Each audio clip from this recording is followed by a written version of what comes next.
Salam, salam kasih, damai dan sejahtera. Tuhan memberkati, menyertai dan melindungi. Mari kita memulai pendalaman kitab suci kita untuk surat-surat Yohanes dan Wahyu pada hari ini. Mari kita mulai dengan doa. Dalam nama Bapa dan Putra dan Roh Kudus. Amin. Allah Bapa yang Maha Agung, kami mengucap syukur dan terima kasih atas karya agung-Mu kami dipertemukan di tempat ini. Semoga apa yang akan kami dalami ini, firman dan sabda-Mu, sungguh-sungguh benar menjadikan kami pribadi yang selalu mencintai Allah Tritunggal Maha Kudus. Berkatilah kami agar kami mampu menjadi pengurus lingkungan, pengurus DPP, penyuluh, dan juga para pengurus kategorial, dan juga orang yang mewartakan firman dan sabda Allah, selalu dibimbing oleh Roh Kudus, karena Engkaulah Tuhan dan Juru Selamat kami. Berkatilah kegiatan kami ini agar berguna bagi pewartaan firman dan sabda-Mu dimanapun kami berada. Semua doa ini kami serahkan dengan perantaraan Tuhan kami Yesus Kristus yang hidup dan meraja kini dan sepanjang segala masa. Amin. Dalam nama Bapa dan Putra dan Roh Kudus. Amin. Baik, Bapak Ibu Saudara-saudari yang terkasih, kita lanjutkan surat-surat Yohanes. Seperti yang kita ketahui bahwa surat-surat Yohanes ini terdiri atas 3 surat.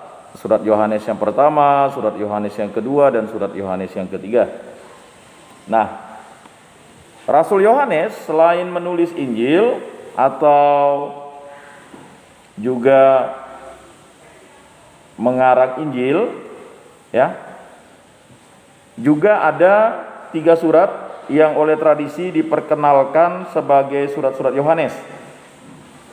Memanglah ditinjau dari segi sastra dan ajaran karangan-karangan itu sangat berdekatan dengan Injil keempat, sehingga sukar memisahkan dari Injil serta pengarangnya, ialah Rasul Yohanes.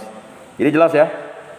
Jadi penulis atau pengarang, ya, surat Yohanes yang pertama, kedua, dan ketiga itu adalah Rasul Yohanes. Rasul Yohanes siapa? Rasul Yohanes, ya, adalah rasulnya Yesus Kristus, rasul yang sangat dekat dengan Yesus, sampai-sampai Bunda Maria, ya, amanat agung Yesus, ya, terimalah Bunda Maria sebagai ibumu, ya, sehingga Rasul Yohanes lah yang merawat Bunda Maria ketika dalam perjalanan maupun dalam tempat tinggal, baik di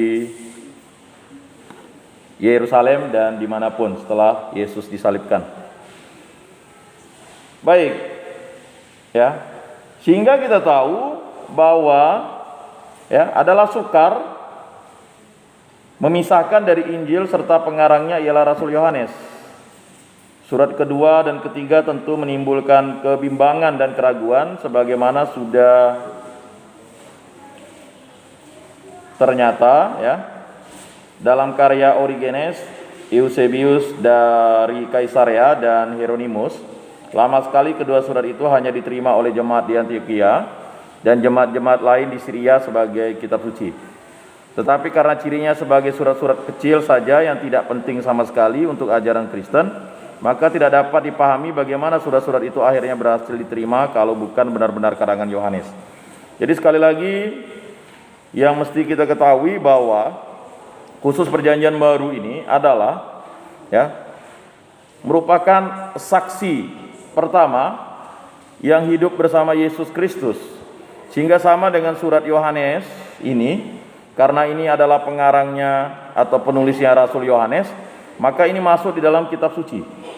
Nah, itu perlu dipahami sebagai bentuk bagaimana surat-surat ini walaupun tulisannya singkat, ya, tetapi dia masuk sebagai suatu bagian dari kitab suci. Nah, karena benar-benar ditulis atau dikarang, ya, oleh Yohanes. Jadi kita tahu Rasul Yohanes adalah 3 murid inti dari Yesus Kristus: Petrus, Yakobus, dan Yohanes. Surat ketiga kiranya surat yang ditulis paling dahulu. Nah, ini agak unik. Jadi surat pertama, surat kedua, surat ketiga, tapi surat ketiganya ditulis lebih dahulu. Tetapi setelah